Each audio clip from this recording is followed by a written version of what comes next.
Good afternoon, everybody. Today, we're going to be talking about 7 ways to remain focused on your prize. And if you're here for the first time, welcome, as I'm here every week on a Monday at 1 o'clock South Africa time, live on Facebook, LinkedIn, and YouTube.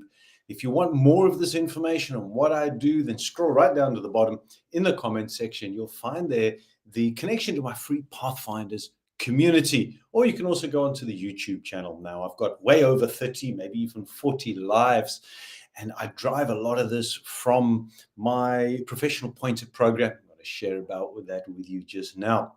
So if you don't know me and you're here for the first time, my name is Tim Wagner, and I'm into regenerative health. And specifically, I focus on hospitality leaders and teams to escape this relentless stress cycle, to reclaim clarity, energy, and a balance in life. And my key ingredient, I use breath work as the catalyst to create a state of emotional change. I truly believe that we can all stress less and live and lead far more harmonious and impactful lives. And it starts outside of the stressed state that we live. And that was my story. Back in 2018, I walked out of the corporate world after hospitality for 27 years to try and discover, who am I? Why am I here? Why am I struggling with just life in general? Relationships broken and that, but there's a whole other story about that I'm not going to go into right now. So if you're here for the first time, again, I say welcome, and I'm going to draw what we're talking about today from my professional point of coaching program, which I've created in order to help people move through a truly transpirational experience. And today we're drawing from this journey. Now, it begins with your breath of life. And that was a key transitional point for me of understanding how I can control my emotional state with my breath. In my program, we cover reclaiming who you are now. When you know who you are and you start to, in the third stage, work out and establish who you'll become, that's now where you create this gap, which we then fill with all the other information, including your values, your purpose statement, and your goals. And today we're drawing from there. Now, in my full program, which I run for corporates and also privately and over 6 months as well as 5 days, we transform your mindset, focusing on your paradigms, your thinking. How do you harmonize this into habits, new ways of thinking, new activities, and dropping ones that don't serve you? And finally, we finish on empowerment. How do you continue this transformational journey, this full program, outside of the personal development that we've got over there? Now, I run that as really deep dive integrative sessions in corporates for companies, or also as a 6-month personal development program, which is what I love running. And I've got my new cohort that's going to be running from the end of June. So reach out to me if you want to find out more about that. So today, I'm going to be pulling in a little bit of the information from that third stage over there, that when we're talking about now, how do you remain focused on your prize? The prize being your goals, your dreams, the ultimate reason why you do everything that you do in life. So this is about dream building day. And I love these things, especially when we're dealing with family people. You got kids, you got a spouse. This is the point where you bring them in as the journey, as you're not standing alone in achieving these dreams and the goals that you absolutely so rightly seek. So today we're going to be sharing, or I'm going to be bringing on 7 stages in this. And why 7? Well, I don't know. But the key thing is pick 2, 3 of them that resonate with you. You see, in the end, we focus so much on the problems and challenges of a day-to-day life. Just all those things that we get caught up with and stressed and anxious about, that we lose track of why we're doing what we're doing. What is the ultimate end goal? So we're not going to be as serious as I normally would be today. And you're going to find some of these tools really enlightening. How do you stay connected to that? And when you take some of these things that I'm speaking about today, and you go and put it back into perspective on the goal activation plan. That's another session that I run, and you'll find the recording in that in my free Pathfinders community or even on YouTube. And when you connect it and you align all of this together, it really makes it extremely powerful. So let's go into a bit about dream goals and how do you set the manifestations. And we've perhaps most of us have heard of the book The Secret, or you've seen the movie. Wonderful, all about manifestation and attracting the things that you want, where you could go and sit under a tree on a beautiful summer's day in the green lush fields and just visualize and imagine the car, the wealth, the money, the house, the job, the business, the family, the spouse, all these things. You sit there and it just lands in your lap. Well, maybe for some, but it didn't for me. What about you? Well, you're here, so I'd like it for you as well. So how do we stay connected to all of this? Well, here's a couple of key things. But before I climb in, I want to share a bit of a story of you. Have you ever heard of the Head Start program by NASA? Now, 1960s, NASA was commissioned with a study to try and find out what classifies or what makes a person a genius. And the guy's name is George Land. So he was contracted by NASA to try and identify the creative imagination solving problem process that a person goes through. And he wanted to really try and work out what makes a person a genius versus normal. So he started out by assessing and testing kids, 5-year-old children, to find out what makes them a creative genius. And you can Google the Head Start program. So he then went and studied these 5-year-olds when they were 10. He went and studied these 10-year-olds. NASA then canceled the program, but he continued it as he found the results actually quite interesting. He took it further to the same group of people when they were 15 years old and then into adults. Here's a question for you. I'm going to change my slides quick. Here's a question. What number or what percentage of 5-year-olds do you think he classified as genius? Genius being, in his terms, the way that you analyze situations to find out-of-the-box thinking solutions to these problems. What percentage of 5-year-olds would you say be classified as genius? What percentage of adults would you say classified as genius? This is his results. Have a look at that. 98% of 5-year-olds qualified as genius. 30% as 10-year-olds. 12 as 15. But 2% of adults.